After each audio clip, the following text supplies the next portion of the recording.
August 7th, 1942. 8:17 in the morning, 14,000 feet above Guadalcanal.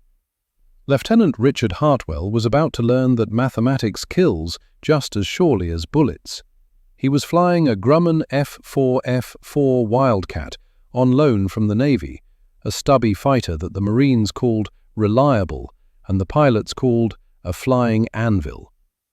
Hartwell was 22 years old, third mission, fresh from a dairy farm in Wisconsin, where the hardest decision he'd ever made was which cow to milk first. Now he was making life and death calculations at 280 miles per hour while being shot at. The Pratt & Whitney R1830 twin Wasp engine hammered in front of him, 1,400 pounds of metal spinning at 2,700 RPM. Oil streaked back across the windscreen in black fingers. The cockpit smelled like hydraulic fluid and fear sweat. His fuel gauge read 42 minutes remaining. His ammunition counter showed 1,240 rounds out of the 2,400 he'd started with. 6 Browning M2 50 caliber machine guns, 3 mounted in each wing, separated by 8.2 feet of aluminium and space. Each gun had been carefully harmonized by armorers on the ground, angled inward by fractions of a degree, so that all 6 streams of bullets would converge at exactly 300 yards.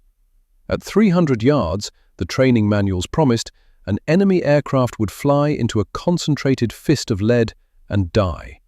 At 200 yards, the bullets would pass on either side of the target, still converging. At 400 yards, they would have already crossed and spread out again into useless scatter.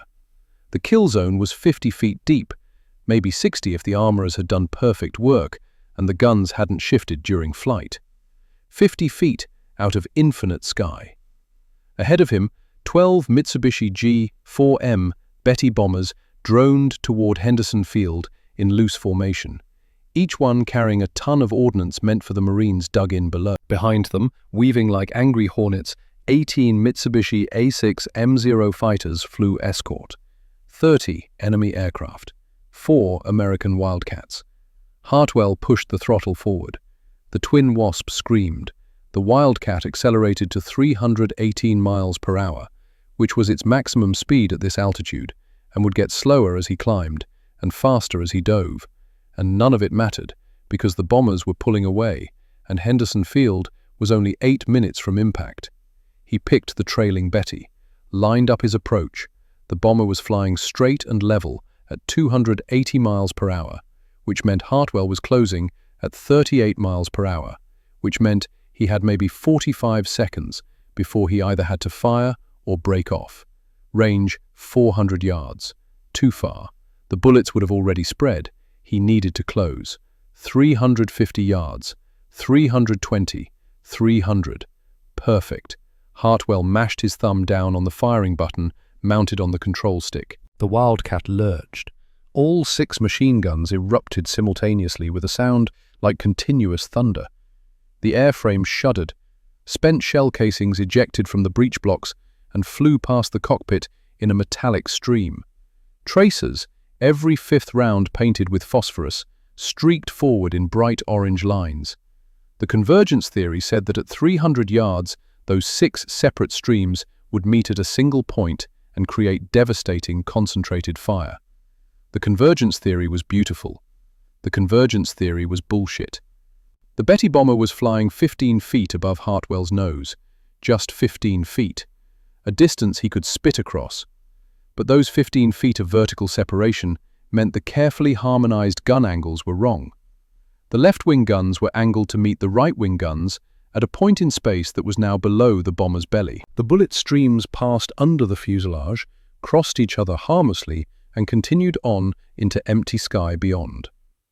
Hartwell held the trigger down. The tracers drew a perfect rectangle around the bomber. It looked devastating.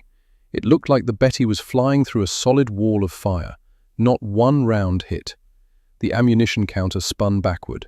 1,240 rounds. 1,100, 960, 820, 650.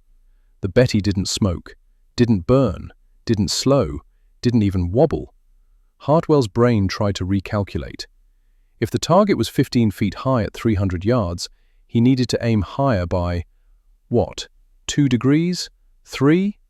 The math required knowing the exact angle of the gun harmonization, the ballistic drop of the bullet, the rate of climb, something flashed across his canopy, a 0, inverted, cannon ports winking orange flame. 20mm shells walked across Hartwell's left wing. The first missed, the second missed. The third punched through the aluminium skin 8 inches outboard of the wing root. The fourth hit a wing spar and exploded. The control cable to the left aileron severed. Hartwell yanked the stick right. The Wildcat rolled sluggishly, wounded. He looked back through the canopy. The Betty he'd been shooting at was still there, still flying, still heading for Henderson Field with a full bomb load. 600 rounds fired, 0 hits confirmed. And now he was losing hydraulic pressure, and his wingman was screaming something on the radio, and another 0 was lining up for a second pass. Through the chaos, Hartwell saw Ensign Peter Davies take a cannon shell through his engine cowling. The Pratt & Whitney radial disintegrated. The propeller bent, snapped, flew off in pieces. Davies' Wildcat nosed over and fell like a brick. The parachute opened at 2,000 feet, white silk against blue sky. Davies would hit the ocean, maybe survive the impact. Maybe the sharks would give him an hour before they found him. Maybe. Hartwell's engine was running rough, oil pressure dropping, coolant temperature climbing. The left wing had a hole the size of a dinner plate, fuel gauge 31 minutes, ammunition 640 rounds, confirmed kills 0. He broke off, turned south, headed for Henderson Field. The flight back took 18 minutes. The engine quit twice.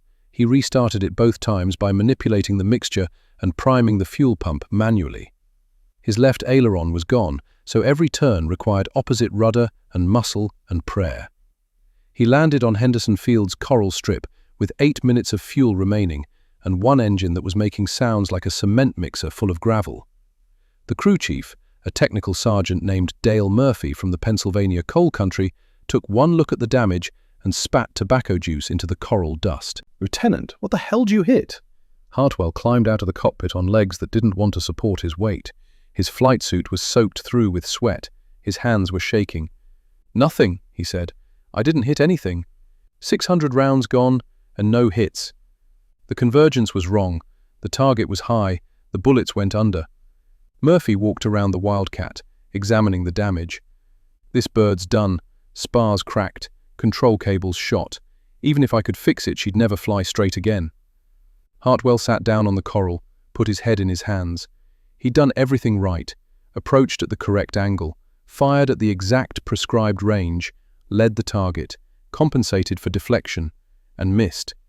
Because 15 feet of altitude had made 6 carefully harmonized machine guns useless. Because geometry. Davies was dead, or would be soon.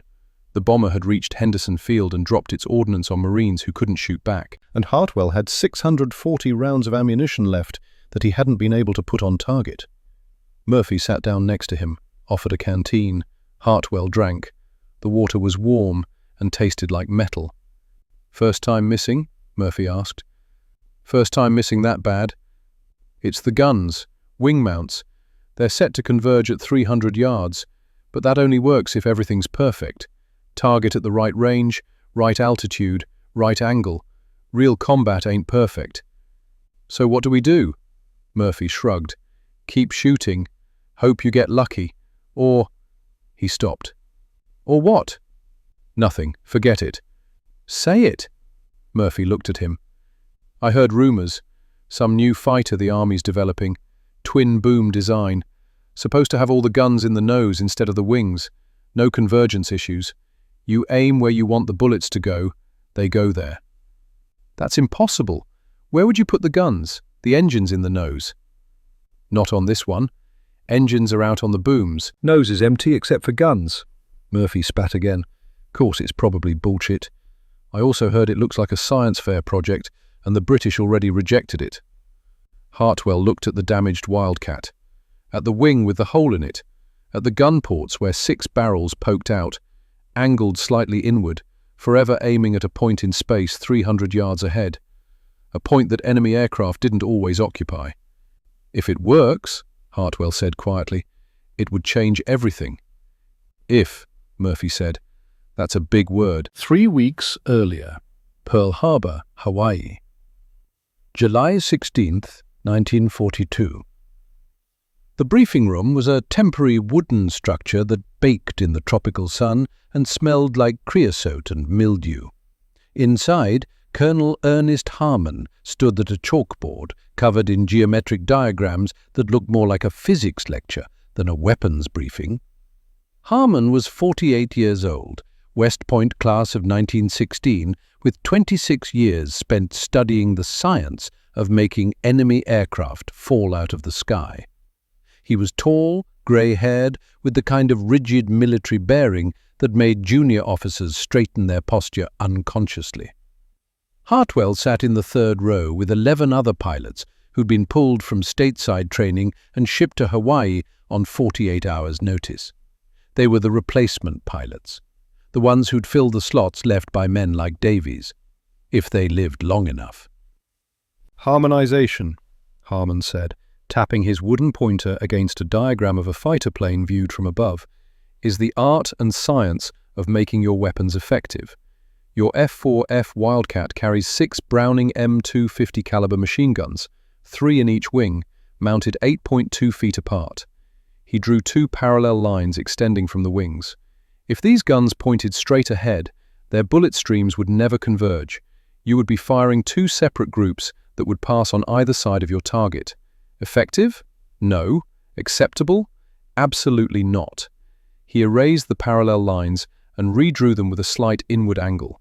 So we cant the guns inward, we harmonize them. Factory armorers adjust each gun mount by precise fractions of a degree so that all 6 streams converge at exactly 300 yards. At that distance, you achieve maximum concentration of fire. A pilot 2 rows ahead raised his hand. What if the enemy's not at 300 yards, sir? Then your effectiveness decreases proportionally to the deviation from optimal range. Harmon drew concentric circles on the board like a target. In the center, he wrote, "Kill zone, 50 feet deep." At 200 yards, the streams haven't fully converged. You get partial overlap, but significant spread. At 400 yards, the streams have crossed and begun to diverge again. Same result: spread, scatter, wasted ammunition. Hartwell stared at the diagram. Something about it felt fundamentally wrong. He'd grown up shooting rifles on the farm.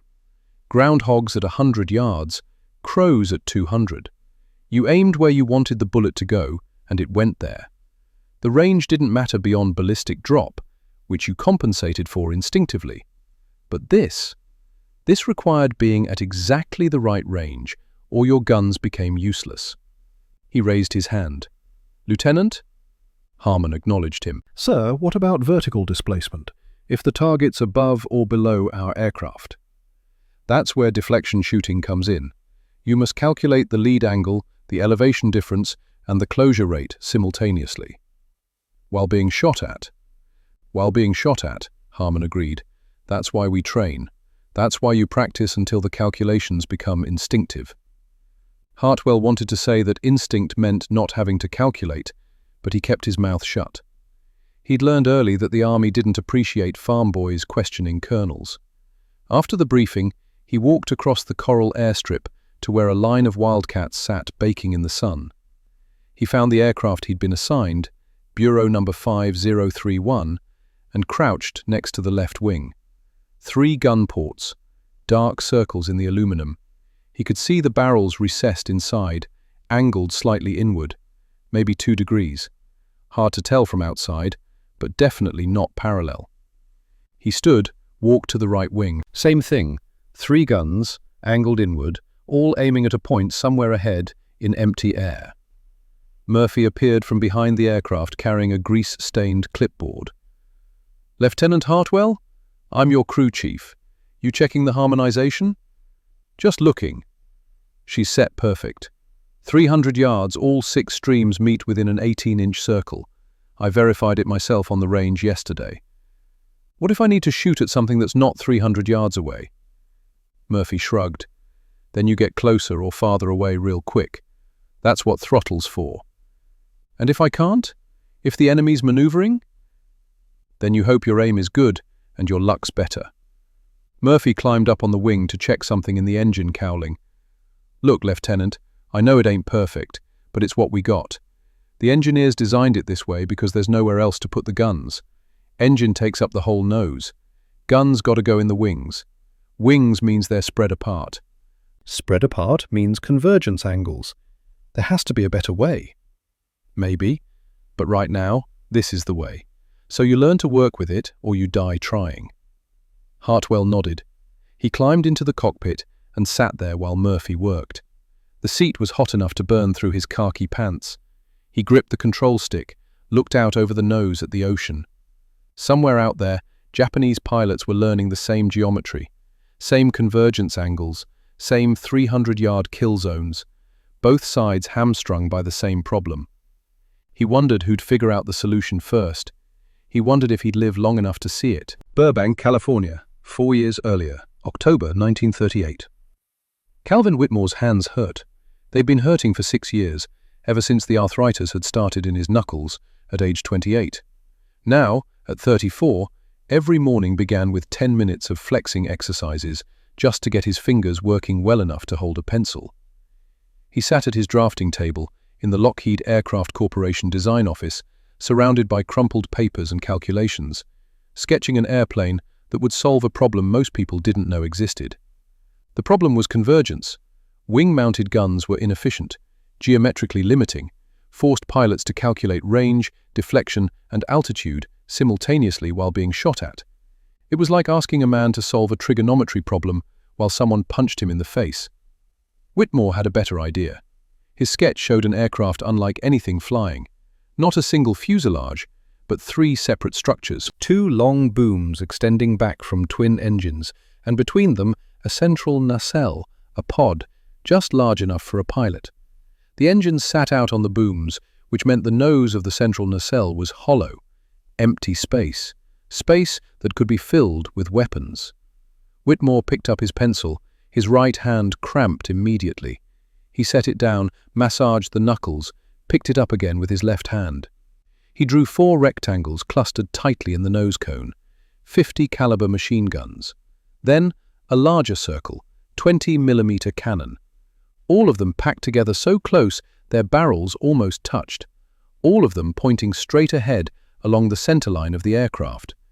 No angle needed, no convergence point, no geometry problem. Point the nose, pull the trigger. Everything goes exactly where you're looking. It was elegant, it was simple, it would work. He sat back and stared at his drawing. Outside the window, the California sun was setting over the San Fernando Valley. His coffee had gone cold 3 hours ago. His wife, Margaret, would be wondering when he was coming home. But Whitmore couldn't leave. Not yet. Because he was looking at something that would change aerial warfare, and he needed to make sure it was right. The door opened. Robert Gross, president of Lockheed, walked in with 2 board members, men in expensive suits who measured success in contracts and measured failure in bankruptcy filings. "Cal," Gross said, "show them what you've been working on." Whitmore turned his drafting table so they could see the sketch. "Gentlemen, this is the Model 22. I'm calling it Lightning." The first board member, Peterson, a railroad magnate, squinted at the drawing like it had personally insulted him. "What's wrong with the tail?" "Nothing's wrong with it. It's a twin-boom configuration. The engines mount on the booms, which gives us torsional rigidity and allows—" "Why?" Peterson cut him off. "Why not just build a normal fighter?" "Because normal fighters have a fundamental problem. Their guns are in the wings. Wing-mounted guns require convergence harmonization, which creates a kill zone only 50 to 60 feet deep. Miss that zone, and your effectiveness drops to nearly 0. Whitmore pointed to his nose gun cluster. "This configuration eliminates that problem. All weapons fire along the aircraft centerline. Parallel trajectories. The kill zone extends from point-blank range to maximum ballistic range. A pilot can engage effectively at 200 yards or 800 yards or any distance in between. The second board member, younger, an accountant type, tapped the drawing. The British tested centerline guns in the Westland Whirlwind. They rejected the concept, said the vibration would shake the aircraft apart. The Whirlwind had structural deficiencies unrelated to armament. Our design uses the twin-boom configuration for structural strength. The center nacelle can handle the recoil forces. Can it? Gross asked quietly. Whitmore met his eyes. I've run the stress calculations. The answer is yes. You've run the calculations? Extensively, Peterson snorted. Son, I've built 4,000 miles of railroad on calculations. You know what I learned? Paper calculations are beautiful until the bridge collapses. This bridge won't collapse. How do you know? Because I've designed it not to. The room went silent. Outside, a truck backfired somewhere. Normal Los Angeles sounds from a normal evening in a world that didn't know it was about to go to war. Gross walked slowly around the drafting table, studying the sketch from multiple angles. The Army issued a request for proposals. They want a high-altitude interceptor, long range, heavy armament, speed above 400 miles per hour. This exceeds all those specifications, Whitmore said. If it works, it will work. The British might buy it, the accountant said. War's coming in Europe. They're desperate for modern fighters. Peterson shook his head. The British want proven designs, not experimental circus acts from a company that's one bad contract away from bankruptcy. Then we prove it, Whitmore said. His hands were shaking. He shoved them in his pockets. Build one prototype. Test it. Show them the guns work. Gross looked at him for a long moment. Cal, this is your reputation on the line. If this aircraft fails, if the nose guns shake themselves apart, or if the twin-boom design proves unstable, Lockheed can't afford to build you another one. We're not Boeing. We don't have unlimited capital. I understand. Do you? Because I'm looking at an airplane that looks like something a child would draw, that costs twice what a conventional fighter costs to build, and that requires us to convince very conservative military minds that everything they know about aerial gunnery is wrong. Whitmore pulled his hands from his pockets despite the trembling. Everything they know about aerial gunnery is wrong, Mr. Gross. It's getting pilots killed every time they miss a shot because they guessed the range wrong by 50 feet. I can fix that, but I need you to let me try. Gross put his glasses back on, straightened his tie. I'll take it to the full board meeting next week. No promises. They left. Whitmore stood alone in his office with his drawing and his aching hands and the sunset bleeding orange across California. He looked at the sketch, the twin booms, the clustered nose guns, the strange asymmetric beauty of a machine designed for a single purpose, making killing accurate. He thought about pilots out there right now, in training, learning to calculate convergence angles and deflection leads, and all the complex geometry required to hit a target with wing-mounted guns. He thought about how many of them would die because they'd guess wrong. And he went back to work. The XP-38 prototype flew for the first time on January 27, 1939. Army test pilot Lieutenant Benjamin Kelsey took it up from March Field, climbed it to 20,000 feet, and spent 40 minutes discovering that Calvin Whitmore had been right about everything. The Lightning was fast, 413 miles per hour in level flight, faster than any American fighter by 60 miles per hour. It climbed like an express elevator, 20,000 feet in under 6 minutes. And the guns. Kelsey fired a test burst over the Mojave Desert, 4 50-caliber machine guns and 1 20mm cannon, all firing simultaneously, all aligned perfectly along the center line. The recoil was substantial. The aircraft shuddered, the nose dipped slightly, but the airframe held together.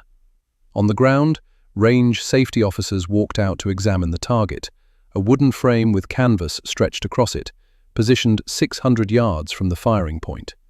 They called Whitmore on the field radio. "Sir, you need to come see this." Whitmore drove out across the hardpan in a borrowed Ford truck.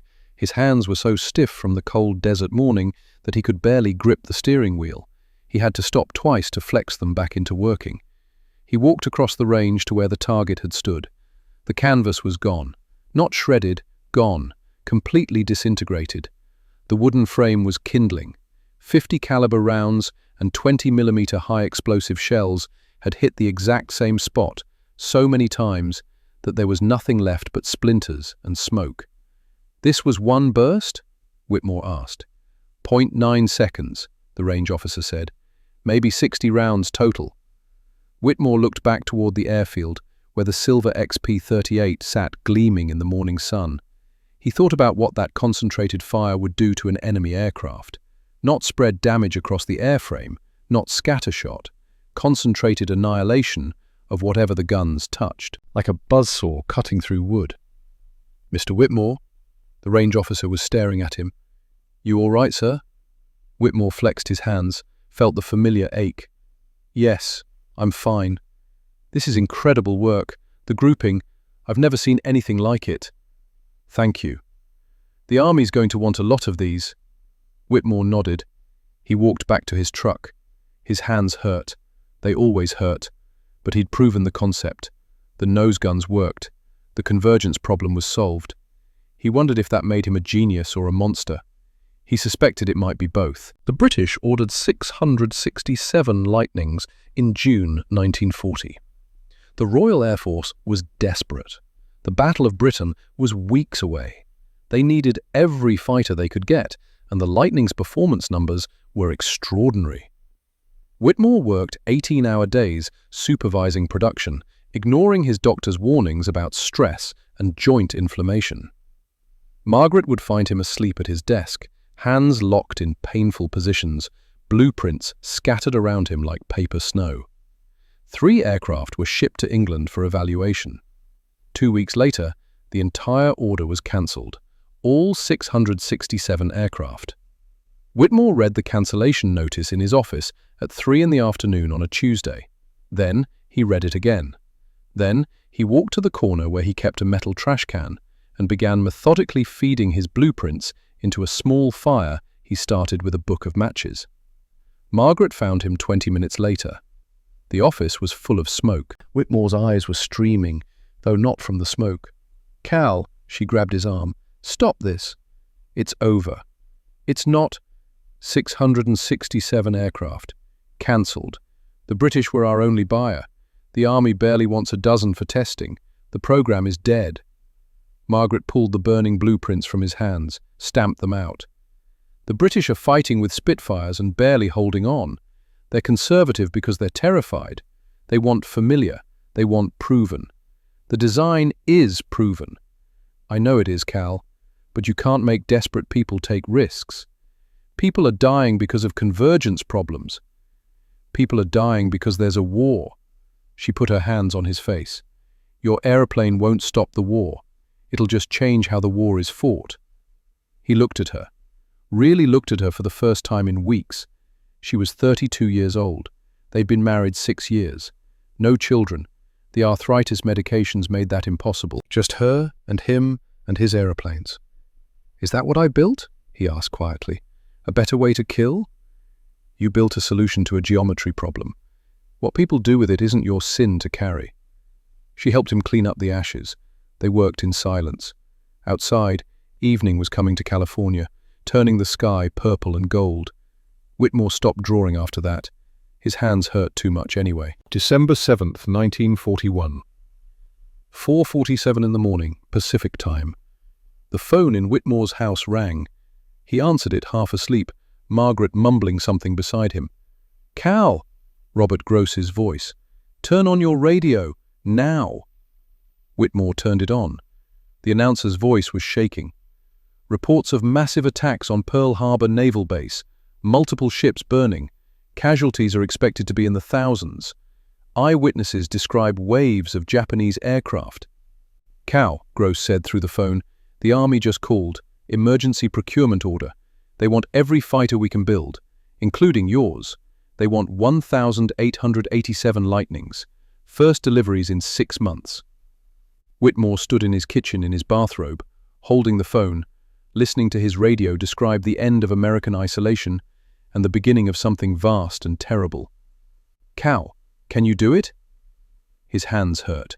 They always hurt, especially in the mornings. but he flexed them anyway, felt the stiff joints crack and protest. "Yes," he said, "we can do it." He hung up. Margaret was standing in the bedroom doorway, hair loose, face pale. "They want your aeroplane," she said. "They want 1,887 of them." "Because we're at war." "Because we're at war." She crossed the kitchen and wrapped her arms around him. He held her and listened to the radio describe ships burning in Hawaii, men dying in the water, the world catching fire. His airplane would go into that fire, and it would kill. Precisely, efficiently, exactly as designed. New Guinea, March 2nd, 1943. 06:15 hours.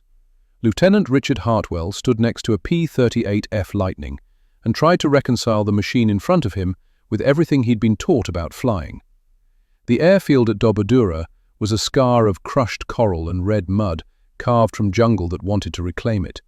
The air smelled like aviation fuel, rotting vegetation, and the peculiar tropical sweetness of things dying in heat. The Lightning sat in its sandbagged revetment like something from a Buck Rogers serial.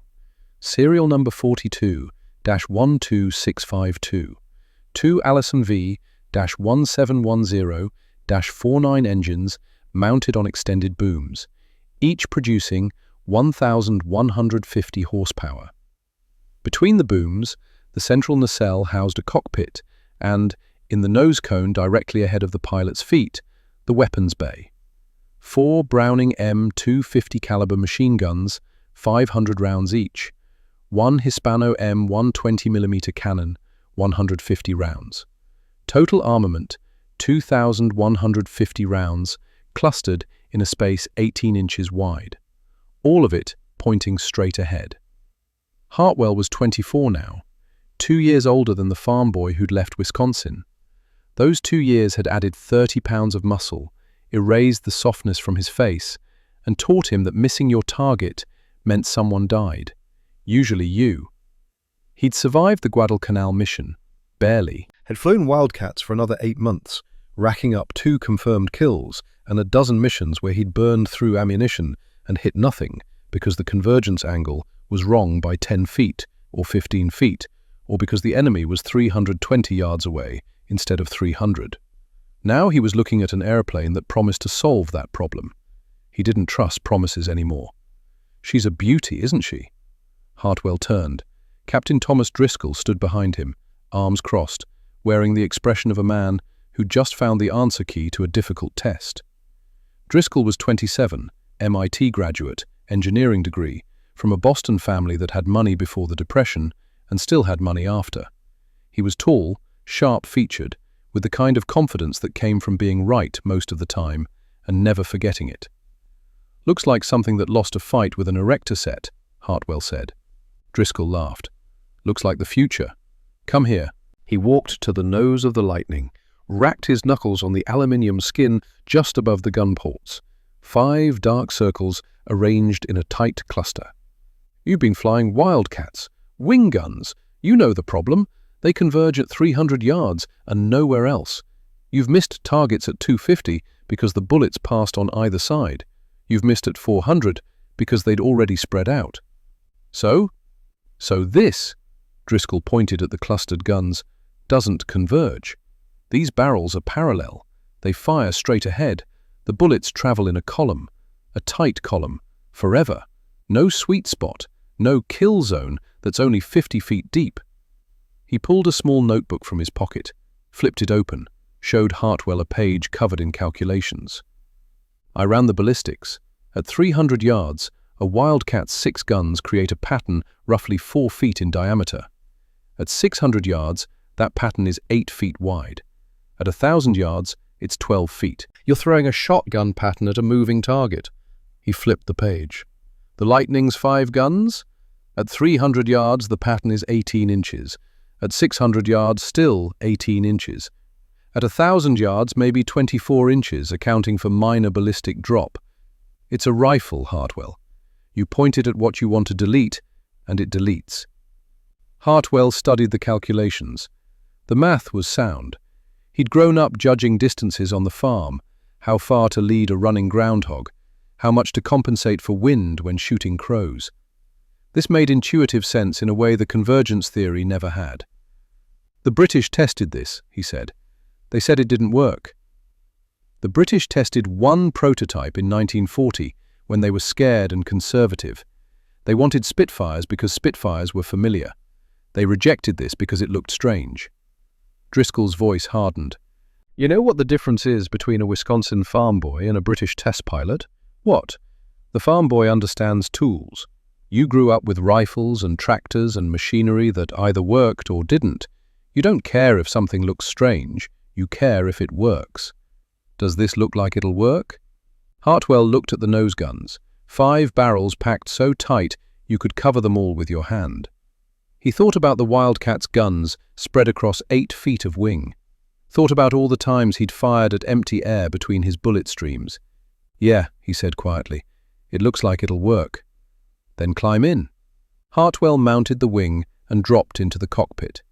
The layout was different from anything he'd flown. No center stick, just a control wheel like an automobile. The throttles were on the left side. 2 levers, 1 for each engine. The instrument panel was a maze of gauges. Through the nose cone's plexiglass, he could see the breech blocks of the 4 machine guns and the larger cylinder of the cannon. They were packed so tightly together that the ammunition feeds had to snake through a maze of chutes. Staff Sergeant Dale Murphy appeared at the cockpit rail. Murphy had transferred from Henderson Field a month after Hartwell. He'd seen the damaged Wildcat, knew the convergence problem firsthand. "Lieutenant, you getting familiar with her?" "Trying to figure out where everything is. She's complex. Twin engines means you got to watch your temps and pressures on both sides. If one quits, you got to compensate with rudder, or she'll spin. And the 20mm can be temperamental. Don't fire bursts longer than 2 seconds, or the breech overheats and jams." "What if I need to fire longer?" "Then you're doing it wrong. The concentration of fire means you don't need long bursts. 0.9 seconds, 1 second max. That's enough to saw a wing off a bomber." "Saw a wing off," Hartwell repeated. Murphy grinned. "You'll see. First time you hit something with all 5 guns at once, you'll understand why we call it the buzzsaw." He climbed down. Hartwell sat in the cockpit memorizing switch positions, imagining the weight of the controls, the sound of those engines at full power.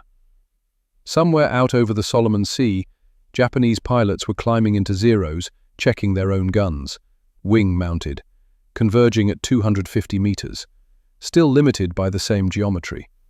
Hartwell wondered how long that advantage would last. Major George Sutton called the squadron briefing for 0800 hours in a tent pitched between 2 jeeps for shade. Sutton was 41, former Baptist minister from Tennessee, who traded his pulpit for a cockpit after Pearl Harbor. He had gray eyes and a voice that carried weight even when he whispered. 13 pilots sat on folding chairs. Hartwell sat in back next to Driscoll. Up front, a hand-drawn map of the Huon Gulf was pinned to an easel. "Gentlemen," Sutton tapped the map with a wooden pointer. "Intelligence reports a Japanese convoy departed Rabaul at 2100 hours last night. 8 troop transports, 8 destroyers escort, carrying approximately 8,000 soldiers to reinforce the garrison at Leh." He moved the pointer down the coast. "If they reach Leh and unload, the Japanese double their ground strength. Our Marines are barely holding now. We cannot allow reinforcement." A pilot near the front, Lieutenant Morrison, former crop duster from Oklahoma, raised his hand. "Air cover?" "Extensive. Estimate 150 fighters. Mix of Zeros and newer models. High cover at 24,000 feet. Close escort at 12,000. The tent went quiet. "Our job," Sutton continued, "is to break the fighter screen and clear the way for the bombers. We engage the Zeros. The B-25s and A-26 hit the transports. Questions?" Driscoll stood. "Sir, with respect, we're outnumbered 10 to 1. "Correct." "Those are suicide odds for wing gun fighters." "Correct, which is why you're flying Lightnings." Sutton gestured to Driscoll. "Captain, explain the tactical advantage." Driscoll walked to the front, picked up chalk, drew a quick diagram on a portable blackboard. 2 aircraft, one behind the other, with lines showing bullet trajectories. Conventional wing guns create a cone of fire. Bullets converge, cross, then spread. Effective kill zone is 50 feet deep. The Lightning's nose guns fire parallel. No convergence, no spreading. Effective range is only limited by ballistic drop, which, at combat distances, is negligible. He drew another diagram showing an attack from long range. We can engage from 800 yards, 1,000 if you're good. That's outside the effective range of Japanese wing guns. We can sit there and snipe them while they can't touch us. Morrison looked skeptical. What if we miss? You won't miss, not if you aim. Everybody misses. Everybody misses with wing guns because they're guessing distance. With these, distance doesn't matter. Driscoll pointed to the parallel trajectory lines. Point the nose, pull the trigger, everything goes where you're looking. Sutton stepped forward. Gentlemen, I know this is new. New aircraft, new tactics. But the old way isn't working. We're losing pilots to convergence problems every day. This solves that. He looked at each of them. We launch at 0530 tomorrow. 90 minutes to target. Expect 15 to 20 minutes of combat. Fuel margins are tight. No extended dogfights. We use speed, altitude, and these guns exactly as designed. He paused. Dismissed. Most of the pilots filed out. Hartwell stayed. Major? Sutton looked up. Lieutenant? What if Captain Driscoll is wrong? What if the nose guns don't work as advertised? Then we adapt. But I've seen the test data, Hartwell. The grouping is real. The concept is sound. The only variable is pilot skill. Can I aim well enough? Sutton smiled, tired. You grew up on a farm, didn't you? Yes, sir. Ever miss a groundhog you were aiming at? Not often. Then you can aim well enough. Sutton closed his folder. Get some rest. Tomorrow you'll learn the difference between spraying bullets and placing them. Hartwell tried to sleep but couldn't. He lay on his cot in the tent he shared with 3 other pilots and stared at the canvas ceiling while night sounds filtered in from the jungle. Insects, birds, something larger moving through the undergrowth. He thought about Davis, last seen floating in a parachute toward shark-infested water. Thought about the Betty bomber he'd shot 600 rounds at without landing a single hit. Thought about those 5 gun barrels clustered in the Lightning's nose, all pointing exactly where you looked. If it worked, it would change everything. If it didn't, he'd be dead by lunchtime tomorrow. He finally fell asleep around midnight, dreamed about convergence angles and bullet trajectories and geometry problems written in fire across the sky. March 3rd, 1943. 0530 hours. The Allison engines lit with a sound like controlled explosions. 12 cylinders per engine, twin superchargers, exhaust flames blew in the pre-dawn darkness. Hartwell ran through the startup checklist by flashlight. Left engine. Oil pressure 65 pounds per square inch, climbing. Cylinder head temperature 140 degrees. Manifold pressure 30 inches. Right engine. Oil pressure 68 pounds per square inch. Cylinder head temperature 138 degrees. Manifold pressure 30 inches. Fuel state 410 gallons. The tower cleared them for takeoff. 13 Lightnings taxied into position. Hartwell flew number 4, Driscoll as his wingman. Hartwell advanced both throttles to military power. The Lightning surged forward, tail lifting at 40 knots, wheels coming off at 95. He retracted the landing gear, felt the airframe clean up, and settled into a climb. The jungle fell away. The Huon Gulf spread north, dark water turning silver as the sun broke the horizon. At 8,000 feet, Sutton leveled the formation and set cruise power, 1,850 RPM, 30 inches manifold pressure on both engines, fuel burn, 85 gallons per hour. Mission time to target, 90 minutes equals 128 gallons. Combat time estimated, 20 minutes at high power equals 60 gallons. Return flight, 90 minutes equals 128 gallons. Total, 316 gallons. Fuel available, 410 gallons. Margin, 94 gallons. 66 minutes. Not much room for extended combat. They flew in radio silence. The only sounds were the Allisons humming and wind whistling across the canopy. Below, endless ocean. Above, empty sky. At 0658, the radio crackled. Circus lead, watchdog, convoy bearing 350, range 40 miles, estimate 100+ bandits, high cover angels 2-4, close escort angels 1-2. Sutton's voice came back calm. Copy, circus flight, climbing to angels 2-6, combat spread. The formation spread out. Hartwell eased right, giving Driscoll room. They climbed through 20,000 feet, then 24,000, finally leveling at 26,000. Hartwell could see them now. 8 ships in convoy formation trailing white wakes, destroyers in a protective ring, and above them, circling like gnats, the fighter cover. Circus flight, Sutton said. We're going through high cover. Don't engage unless forced. Target is close escort. Break them. Clear the bombers in.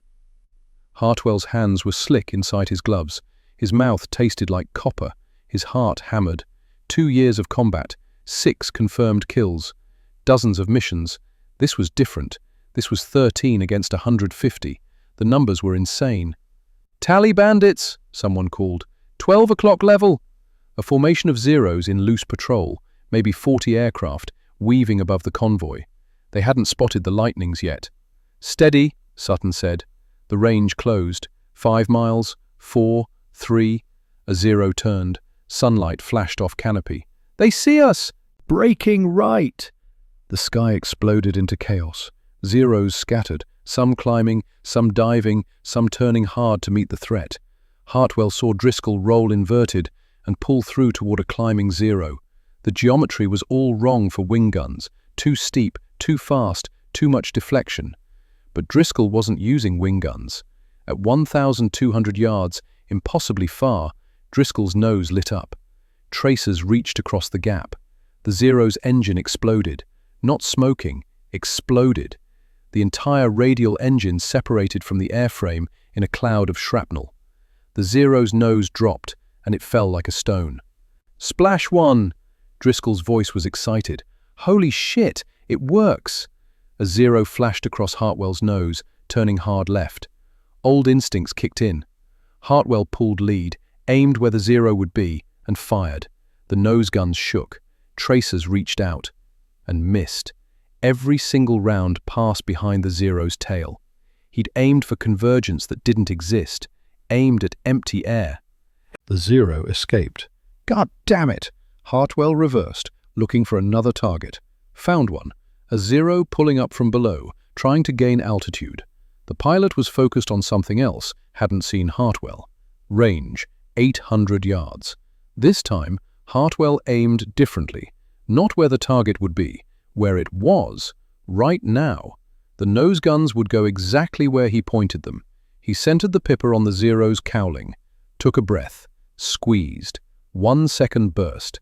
The lightning shook. Tracers connected the 2 aircraft like a solid bar.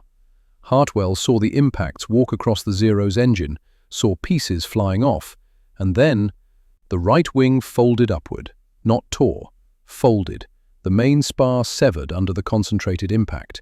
The wing pivoted 90 degrees, still attached at the root but useless. The Zero snap-rolled and plummeted. Hartwell flew through the debris cloud. Pieces pinged off his canopy. He caught a glimpse of the Japanese pilot, frozen in his cockpit, watching his aircraft die around him. 4 seconds from trigger to ocean impact. Circus 4, good kill, Sutton's voice. Break right, you got 2 on your 6. Hartwell broke hard right, looked back. 2 Zeros were trying to follow, cannon fire winking from their wings. He shoved both throttles to the firewall. The Allisons screamed. The lightning accelerated like it had been kicked. Within 10 seconds, he'd opened the range to 1,000 yards. The Zeros couldn't match his straight-line speed. He climbed. They tried to follow, couldn't. The lightning's climb rate was 3,200 feet per minute. The Zero managed maybe 2,500. Hartwell pulled away vertically, rising into thin air, leaving them behind. At 28,000 feet, He leveled and looked down. The sky over the convoy was chaos, smoke trails, falling aircraft, the close escort breaking apart under lightning attacks. He spotted a Betty bomber trying to escape northwest, low and alone. He rolled inverted, pulled through, dove. The airspeed indicator wound up. 300 knots. 350. 400. The lightning fell like an anvil. Hartwell's vision tunneled. The Betty grew in his windscreen. He could see the tail gunner tracking him. 20mm cannon, dangerous close in. At 680 yards, still diving, Hartwell fired. 1.1 seconds. The Betty's right wing sheared off at the root. The entire wing, fuel tanks, aileron, main spar, separated and tumbled away. The fuselage, suddenly asymmetric, snap-rolled twice and broke in half. The cockpit section with 7 men inside fell separately from the tail. Both hit the water within a second of each other. Hartwell pulled out at 1,200 feet. His altimeter wound backward. Airspeed 430 knots. He'd been in combat 11 minutes. He climbed back toward the fight. Lieutenant Hideaki Yamada pulled his Zero into a climbing turn and watched his wingman die. Ensign Tanaka was there, then he wasn't. The twin-tailed American fighter fired from what had to be 1,000 meters, an impossible range for wing guns, and Tanaka's aircraft simply came apart. Engine exploded, propeller vanished, the wreckage tumbled. Yamada had 22 confirmed kills. He'd fought over China, the Philippines, the Solomons. He knew American aircraft. P-40s were tough but slow. Wildcats were tougher but couldn't turn. But this twin-tailed demon didn't turn. It dove from altitude, fired from ranges that should have been harmless, then climbed away faster than any aircraft Yamada had ever chased. He keyed his radio. All units do not dogfight the twin-tail aircraft, maintain formation, protect transports. But the transports were dying. Below, through scattered clouds, he could see the convoy. 7 ships now, not 8. One was listing badly. Another burned stem to stern. American bombers, twin-engine Mitchells, were making low runs, skipping bombs into the thin hulls. And the twin-tailed fighters were strafing. Yamada watched one dive on a transport. The American held a shallow angle, maybe 15 degrees, firing from 800 meters, well outside defensive gun range. The tracers looked like a solid beam connecting fighter to ship. They walked bow to stern in a perfectly straight line. Transport number 3's captain died. The helmsman died. 12 soldiers on deck died. The lightning pulled up, circled, came back. Yamada tried to intercept, dove to build speed, turned to cut off the approach. The lightning saw him coming, turned directly toward him, head-on pass. Yamada had done this 100 times. 2 aircraft flying at each other, closing at combined speed over 1,200 kilometers per hour. First to fire, first to turn away, wins. He armed his 2 20mm Type 99 cannons, wing-mounted, harmonized at 250 meters, range closed, 1,000 meters, 800, 600. At 400 meters, Yamada fired. His cannons bucked, shells reached out. At this range, wing-mounted convergence wasn't perfect. Some shells went high, some low. The lightning flew through them untouched. At 380 meters, the American fired. Yamada saw muzzle flashes from the nose, saw tracers coming straight at him, like thrown spears. No spread, no scatter, just a column of death. He yanked the stick left. A .50 caliber round punched through his right wing root. Another hit the engine cowling and ricocheted. A third passed through the canopy, 3 inches from his head, and exited through the seat back. The Zero shuddered. Oil pressure dropped. Coolant temperature spiked red. The lightning flashed past close enough that Yamada could see the American pilot's face. Young, goggles, expression blank. Yamada's engine seized. The propeller stopped. The Zero became a glider. He turned toward the convoy, trying to reach a destroyer for rescue. His altitude bled away. 4,000 meters, 3,000, 2,000. Not going to make it. At 800 meters, he bailed out. The parachute opened. He swung beneath it, watching his Zero spiral down and splash. Around him, The ocean was full of debris. Life rafts, bodies, men screaming in Japanese. Transport number 4 was capsizing. Number 6 burned end to end. Number 8 had broken in half and was sinking stern first. 8,000 soldiers, maybe half already dead or drowning, destroyed in 20 minutes by 13 aircraft with guns that fired straight. Yamada hit the water, fought free of his harness, surfaced, gasping. He wondered if Tokyo would believe his report. He wondered if he'd survive long enough to file one. Hartwell landed at Dobodura at 0843 hours, with fuel showing 14 gallons. 3 minutes. Both engines quit during taxi. Murphy had to tow the Lightning the last 100 yards with a jeep. Hartwell climbed out. His legs wouldn't support him. He sat on the wing root until his muscles remembered how to work. "Lieutenant?" Murphy was staring. "You okay?" "Fine." "You don't look fine." "How many did we lose?" "None. 13 out, 13 back. We didn't lose anybody." Hartwell nodded. The numbers felt abstract, unreal. "What about the convoy?" Murphy checked his clipboard. "Early reports say all 8 transports sunk or sinking. 4 destroyers damaged. Japanese lost estimate 60 to 70 aircraft. We lost 2 B-25s. What did I get?" "Gun camera'll show. You need to debrief." The debriefing took 2 hours. One by one, pilots gave reports. Aircraft engaged, ammunition expended, observed kills. Driscoll claimed 4.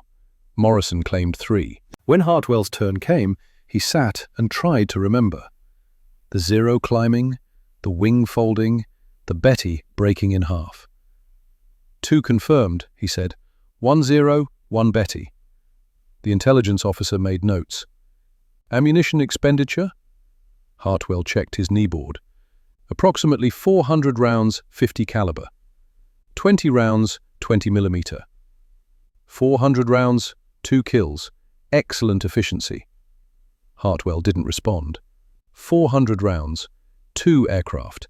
21 men, probably. The Betty crew. The Zero pilot. Had he survived? Hartwell hadn't looked. After debrief, Hartwell walked to his tent, lay on his cot, stared at canvas. Driscoll found him there. "Farm boy, you did good."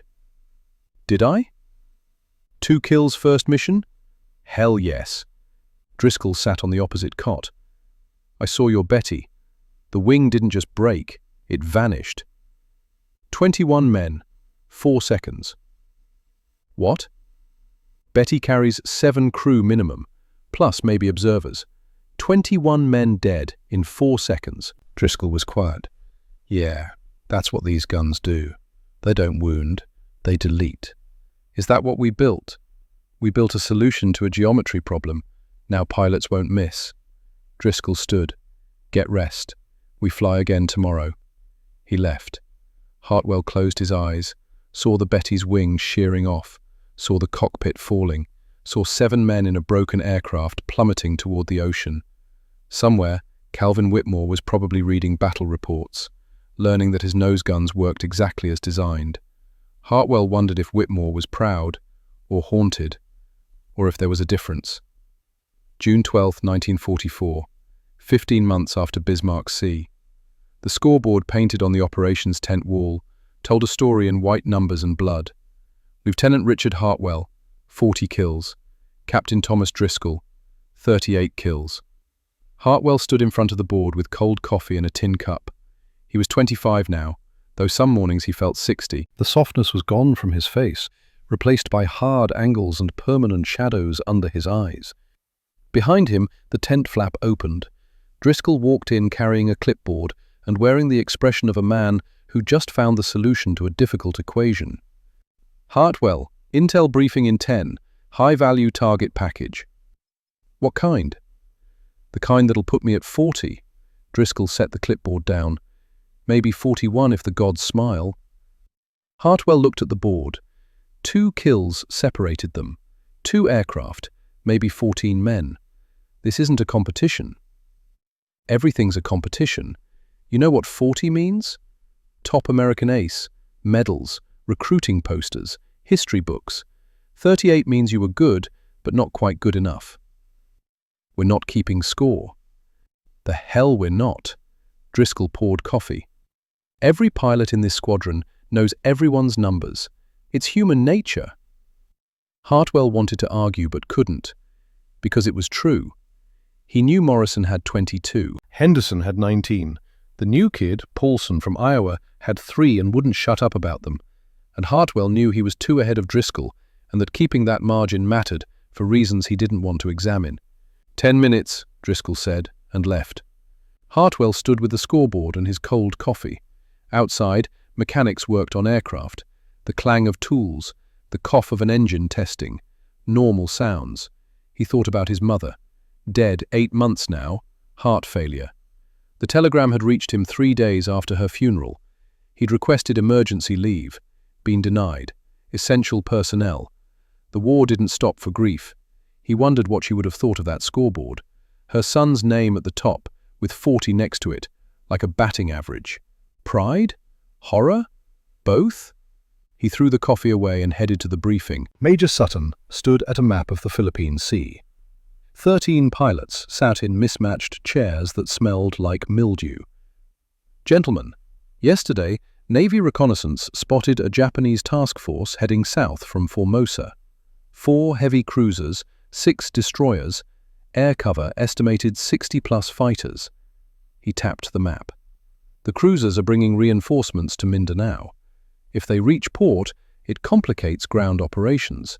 Navy's sending strike aircraft. Our job is air superiority. Morrison raised his hand. 60 fighters? Estimate. Mix of zeros in the newer Key 61 Tonys. Intelligence says Tonys are faster than zeros. Better armed. Pilot armor. Still wing guns, someone muttered. Still wing guns, Sutton agreed. Same advantage we've had since Bismarck. We're faster, climb better, and can engage from outside their effective range. He looked at Hartwell. Lieutenant Hartwell leads second element. Captain Driscoll leads third. I'll draw high cover. You two hit close escort and clear for the strike package. Hartwell nodded. Driscoll was already calculating 60 enemies, 13 lightnings. Even distribution, 4 or 5 shots each. 4 or 5 chances to change those numbers. One more thing, Sutton said quietly. I've received word from 5th Air Force Command. The P-80 Shooting Star jet program is accelerating. They want experienced pilots to transition. They've requested volunteers. Silence. Jets? Henderson asked. Operational by year's end. First combat deployments expected early 45. Sutton paused. The propeller era is ending.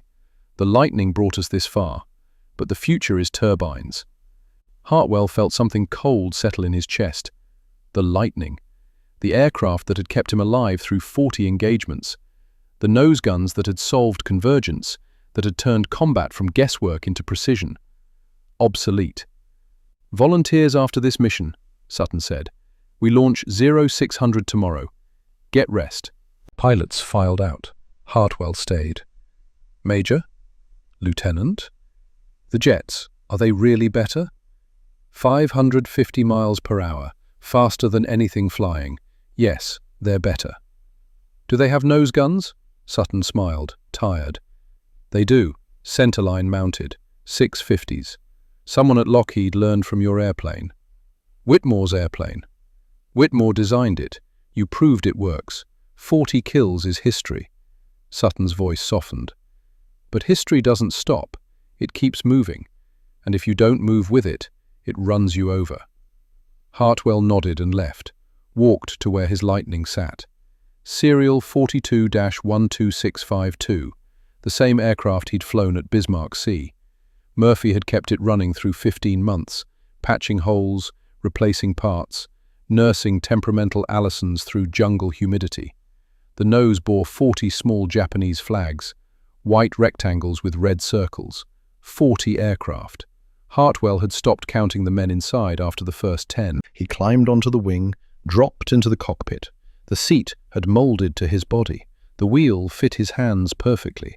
He knew every gauge, every vibration. This machine had saved his life 40 times. Tomorrow, it would try again. Then someone would paint it olive drab and retire it to training duty before scrapping it for aluminium. Progress. Murphy appeared at the rail. "Lieutenant, she's fueled, armed, 20 mics clean." "Thanks, Murph." "You good? You look haunted." "Just thinking about what happens to these when the war ends." Murphy shrugged. "Same as everything when wars end. Scrapped, melted, turned into Chevrolets." He patted the fuselage. "But that's later. Right now she's got work." "Right." Murphy climbed down. Hartwell sat as the sun set, turning sky orange and purple. Somewhere north, Japanese pilots were checking their own aircraft. Wing guns, convergence at 250 meters. Still missing, still dying. He wondered if they kept scoreboards too. June 13th, 1944. 0612 hours. 24,000 feet over the Philippine Sea. The task force spread below like toys in a bathtub. 4 cruisers in diamond formation, 6 destroyers circling, wakes white on dark blue. Above them, 63 fighters in layers. "Circus 2, this is lead," Sutton called. "Enemy high cover Angels 2-6, close escort Angels 1-8. We take high cover. 2 and 3 hit close escort on my mark." "Copy." Hartwell checked his formation. 6 lightnings in 2 elements. Driscoll offset 1,000 yards right. Range closed. 3 miles.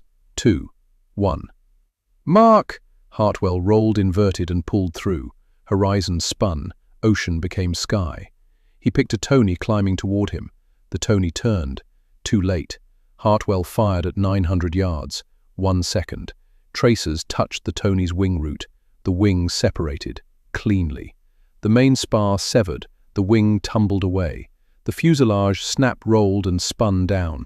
Hartwell flew past, already searching for the next target. A 0, 600 yards, turning hard right. Hartwell pulled lead, waited for the 0 to straighten as it reversed. Now, half-second burst. The 0's tail detached. The fuselage nosed over and dove straight down. The pilot bailed. Parachute opened. 42. Hartwell climbed, scanned, found a Tony diving on him from 2,000 yards, too far for its wing guns, not too far for Hartwell. He pulled the nose up, let it close. 1,400 yards, 1,200, 1,000. 3-second burst. The Tony's canopy shattered, the pilot slumped. The Tony continued its dive, unmanned, and hit the ocean at 400 miles per hour. 43. His radio erupted. "Splash 2! I got him! Break right, Henderson! They're running!" Hartwell looked around. The sky was emptying. Japanese fighters diving away north, abandoning the task force. Below, cruisers were maneuvering hard, throwing up anti-aircraft fire. Navy Dauntless dive bombers rolled in, 70-degree dives, engines screaming. The first cruiser took 2 bombs amidships. Secondary explosions tore it open. It capsized in 4 minutes. The second took 1 bomb forward, 1 aft, lost power and began circling helplessly. Hartwell checked fuel. 140 gallons, 20 minutes combat remaining. Below, Driscoll's element was strafing a damaged destroyer. Hartwell watched Driscoll line up, dive shallow, fire into the superstructure. Smoke poured out. "Circus 4, this is 3, Driscoll's voice. "I count 5 confirmed. How about you?" Keeping score in the middle of battle. 3 confirmed, Hartwell said. 3? I saw at least 4. 3 I'm certain of. Pause. Copy. That's 43 for you, 43 for me. We're even, farm boy. Hartwell didn't respond. He scanned the sky. Most Japanese fighters were gone. A few stragglers circled at distance, unwilling to close. "Circus lead, this is 3. Request permission to pursue retreating bandits." "Negative," Sutton said. "Fuel critical. RTB. All units reform." They gathered into formation. Hartwell counted. 13 launched, 13 returning. 0 losses. Below, the task force burned. 3 cruisers sunk or sinking, 2 destroyers dead in water, the rest fleeing north. Complete victory. Hartwell felt nothing. They landed at Tacloban with fuel gauges showing single digits. Driscoll was waiting when Hartwell climbed down. 43, both of us, tied. Congratulations. Don't you want to know who breaks the tie? Does it matter? Driscoll stared. Does it matter? Hartwell, we're making history. First American ace to 40 gets remembered forever. Gets his face on posters so more kids can sign up and learn to saw wings off. What's wrong with you? Hartwell walked away, made it 10 steps before Driscoll caught his arm. Talk to me. I'm tired. We're all tired. Not like this. Hartwell pulled free. You keep score like it's a game. 43 kills. That's somewhere between 150 and 200 dead men. Kids from Tokyo who got drafted same as us. They're the enemy. I know, and we have to kill them. But you don't have to smile about it. Driscoll's expression hardened. I smile because we're winning. Because these guns work. Because we're not missing anymore. That's good. And when the war ends, when they scrap these planes and we go home, what then? Then we'll have won. And that'll be enough. Hartwell shook his head. You really believe that, don't you? Hartwell walked to his tent, lay on his cot fully dressed. The ceiling canvas rippled. He closed his eyes and saw the Tony's wings separating, the Zero's tail detaching, the pilot in the parachute floating down toward ocean 600 miles from anywhere. Winning. He dreamed about Wisconsin, the dairy farm, his father teaching him to shoot. You don't pull the trigger unless you're certain, because once that bullet leaves, you can't call it back. The Lightning's nose guns didn't miss. That was the problem. January 7th, 1945, 7 months later. The telegram reached Hartwell at Clark Field. He was shaving when the orderly knocked. Lieutenant Hartwell? Signal for you. Hartwell opened the door, took the telegram, read it. Regret to inform you, Captain Thomas Driscoll, KIA, 7 January 1945. Negroes Island, stop. Aircraft crashed Mount Malindang, stop. No survivors, stop. He read it twice, 3 times. What happened? He asked. Don't know details, sir. Captain Driscoll's flight encountered enemies over Negroes. He pursued one to high altitude, didn't return. Search party found wreckage on the mountain. They think oxygen failure. Hartwell handed it back. Thank you.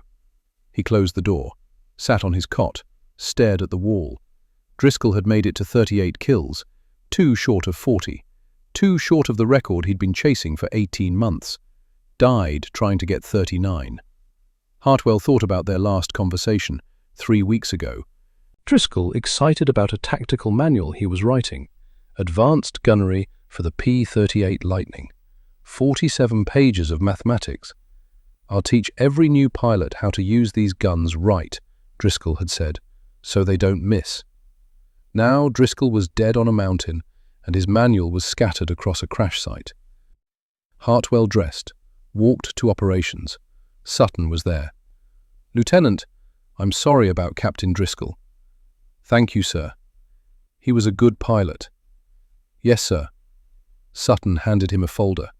This came this morning. You've been selected for the P-80 program. They want you in California by month's end for transition training. Hartwell opened it, read the orders. Temporary duty, Lockheed Testing Facility, Burbank. What if I decline? You can't. It's an assignment, not a request. Sutton paused. The war's almost over. Japan's dying. The P-80 is the future. They want combat pilots to help develop next-generation tactics. The Lightning's not good enough? The Lightning is obsolete. German jets fly 550 miles per hour. Ours need to match that. His voice softened. You've done your part. 43 kills. You've earned time away from the front. Hartwell looked at the orders. Burbank, where Calvin Whitmore had designed the Lightning 7 years ago. When do I leave? End of January. Finish rotation here first. Hartwell nodded and left. Walked to where his Lightning sat. 43 flags on the nose. The paint fading. Murphy was changing oil. Heard about Captain Driscoll? Damn shame. Yeah. You okay? Fine. Hartwell climbed onto the wing, sat in the cockpit, gripped the wheel. Murph? Sir? What happens to these when the war ends? Murphy wiped his hands. Honestly? They'll scrap most. Maybe keep a few for museums. But these birds are expensive, complex. Once shooting stops, they'll want simpler. The jets. The jets. Murphy looked at the Lightning. Hell of a machine, though. Saved a lot of lives. Ended more. Hartwell sat in silence. The sun was setting over the Philippines, sky blood red. Somewhere in California, engineers were building jets that would make the Lightning obsolete. Somewhere in Japan, families were receiving news about sons who'd flown into a buzzsaw. And on Mount Malindang, Thomas Driscoll was dead in a cockpit, 2 kills short of a record that didn't matter. Hartwell wondered if Whitmore knew what he'd built, wondered if he was proud or haunted, wondered if there was a difference. August 6, 1945. Lockheed Testing Facility, Burbank. 1,028 hours. Hartwell stood next to a P-80A shooting star and tried not to think about how alien it looked. No propellers, just air intakes. The General Electric 140 turbojet, buried in the fuselage, produced 3,850 pounds of thrust. The whole aircraft was sleek, streamlined, and in the nose, clustered around the centerline, 6 Browning M2 50 caliber machine guns. No convergence, just like the Lightning. Calvin Whitmore stood beside him, older now, grayer, hands twisted with arthritis. He was 41 and looked 60.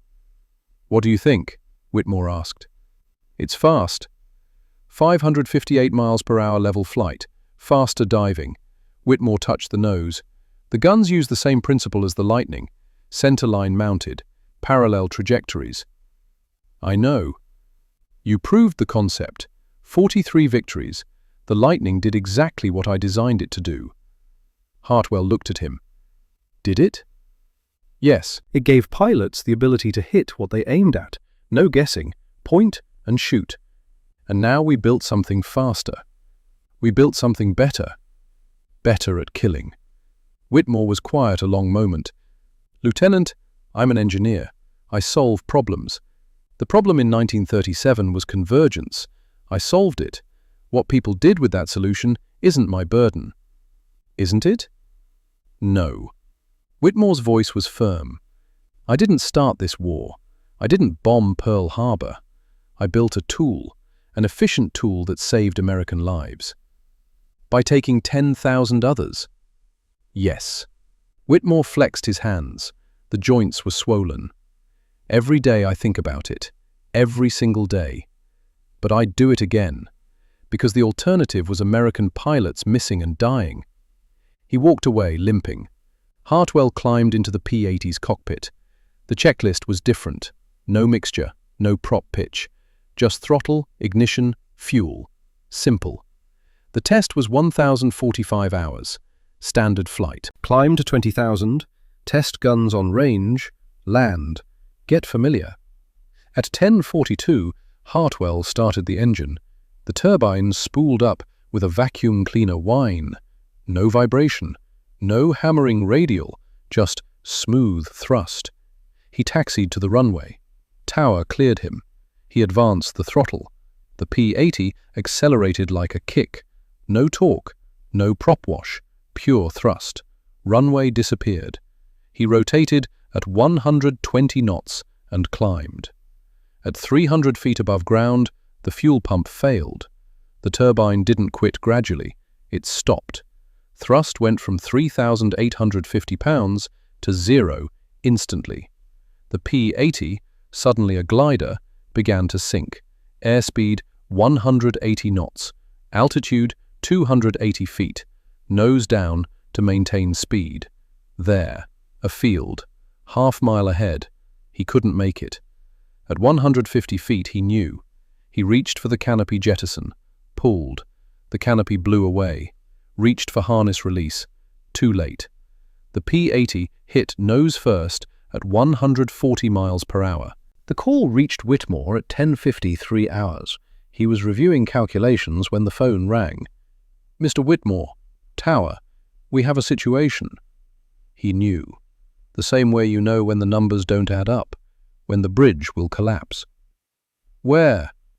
"East Field. P-80 went down. Pilot didn't make it." Whitmore hung up, stood, his hands shook. He walked outside, across tarmac, toward the pillar of black smoke. By the time he reached the site, there was nothing to do. The P-80 had hit hard, the fuselage crumpled, fire crews spraying foam. Inside what remained, Lieutenant Richard Hartwell, 43 combat victories, survived Bismarck Sea, the Philippines, New Guinea, dead from a fuel pump. Whitmore stood at the edge and stared. A fire chief approached. "Mr. Whitmore, I'm sorry." Whitmore nodded, couldn't speak. "We'll investigate. Make sure it doesn't happen again." "It was the fuel pump," Whitmore said distantly. "Webster design. I told them it needed more testing." "Sir, he survived 43 combats, and a fuel pump killed him." The chief didn't know what to say. Whitmore walked back to his office. Margaret found him 3 hours later, staring at blueprints. "Cal, the pump failed. I knew it would. It's not your fault. I designed it. You didn't kill him." "Didn't I?" He gestured at blueprints. "I build machines that kill. The Lightning killed 10,000. This killed an American. What's the difference?" Margaret pulled up a chair, took his twisted hands in hers. "The difference is intention. You build tools for defense. What people do with them isn't your sin." "Isn't it?" "No, Cal." They sat in silence. Outside, California's sun setting. On the radio, news about a special bomb. Something dropped on a Japanese city called Hiroshima. One bomb. Entire city gone. More efficient killing. Whitmore thought about Hartwell, about Driscoll, about all the pilots who'd flown Lightnings and came home or didn't. About Japanese pilots with wings sawed off. About efficiency. About the cost of solving geometry problems. September 12, 1945. Tacloban Airfield, Philippines. The war was over. Japan surrendered. The shooting stopped. Murphy stood next to a P-38 and watched the bulldozer approach. 63 Lightnings parked in rows, all airworthy, some under 100 hours total time, all scheduled for destruction. Orders: demilitarize and dispose of surplus aircraft. Too expensive to ship home, too expensive to maintain. Jets were the future, Lightnings were the past. The bulldozer driver climbed down. "Sarge, ready?" "No." "Orders." "I know." Murphy looked at the Lightning. Number 42-12652. Hartwell's aircraft. 43 flags on the nose. Every system perfect. "Seems wrong," the driver said. "Everything about this is wrong." But orders were orders. Murphy stepped back. The bulldozer advanced. Its blade caught the left boom and pushed. Aluminum crumpled. The boom bent, broke, separated. The bulldozer pushed again. Right boom folded. The nacelle collapsed. 5 minutes. The Lightning was scrap. The bulldozer moved to the next. Murphy watched them destroy all 63. Watched them push wreckage into a pit. Watched them cover it with coral. He thought about Hartwell, about Driscoll, about all the pilots who trusted these machines. He wondered if anyone would remember. Present day, National Air and Space Museum, Washington, D.C. The P-38L Lightning hangs from the ceiling, twin booms gleaming under lights. A placard reads, "Lockheed P-38L Lightning. First American fighter with centerline armament. Solved the convergence problem. More Japanese aircraft destroyed than any other US AAF fighter. Top American aces flew this type." An elderly woman stands below, leaning on a cane, staring at the nose where 5 gun ports cluster. Her grandson, 10, reads the placard. "Grandma, why are the guns in the middle?" "Because," Margaret Whitmore says softly, "my husband believed pilots shouldn't have to guess." "Did it work?" "Yes, perfectly." "Then why don't we have these anymore?" Margaret is quiet. Because we built something faster. We're good at building better ways to kill, less good at knowing when to stop. The boy doesn't understand. He sees a cool airplane. Margaret sees 10,000 deaths solved with geometry. Sees her husband's twisted hands drawing blueprints, sees Hartwell's crash site, sees bulldozers pushing perfectly good aircraft into pits, sees the cost of efficiency. "Grandma, you okay?" "I'm fine, sweetheart." She touches the placard. "I'm fine." They walk to the next exhibit. Behind them, the lightning hangs silent, guns pointed at nothing, forever ready to fire. Somewhere in the archives, in a box marked Whitmore, Calvin, Personal Effects, there's a letter Hartwell wrote 3 days before he died. Margaret has read it once, only once. It says, "Mr. Whitmore, thank you for building an airplane that kept me alive through 43 engagements. The nose guns worked exactly as designed. They never missed. That was the problem and the solution, and I still don't know which mattered more. I killed approximately 180 men. I know because I did the math. Average crews, probable casualties. The numbers are precise because your guns are precise. I don't blame you. I don't thank you. I just wanted you to know the buzzsaw worked. It cut through everything we pointed it at, including us. Respectfully, Lieutenant Richard Hartwell." Margaret has never shown this letter to anyone. She never will. Because some things, the cost of innovation, the price of efficiency, the weight of solving problems with machines that kill, are too heavy to share. The lightning hangs in the museum. The bulldozers buried the rest. And the world moved on to faster ways of dying. Historical note. Between 1941 and 1945, Lockheed built 9,923 P-38 Lightnings. Of these, 1,758 were lost in combat.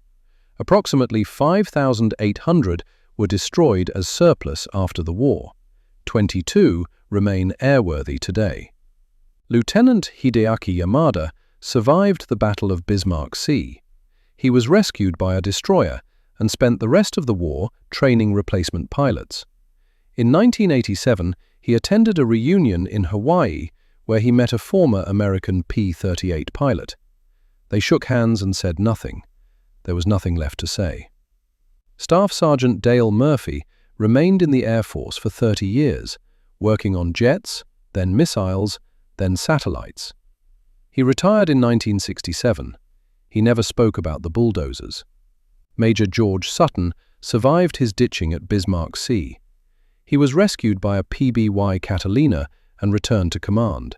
He died in 1989, age 86, in Tennessee, surrounded by family who never knew he'd once disobeyed orders to save a man's life. Calvin Whitmore continued designing aircraft for Lockheed until his arthritis forced early retirement in 1952. He died in 1990, age 86. His wife Margaret scattered his ashes over the Mojave Desert, near the range where the XP-38 first fired its nose guns. She died in 2003, age 95, never having shown anyone Lieutenant Hartwell's letter. The letter was found in her effects and donated to the Smithsonian, where it remains in the archives, unread by the public. Some stories are meant to stay buried, like the lightnings.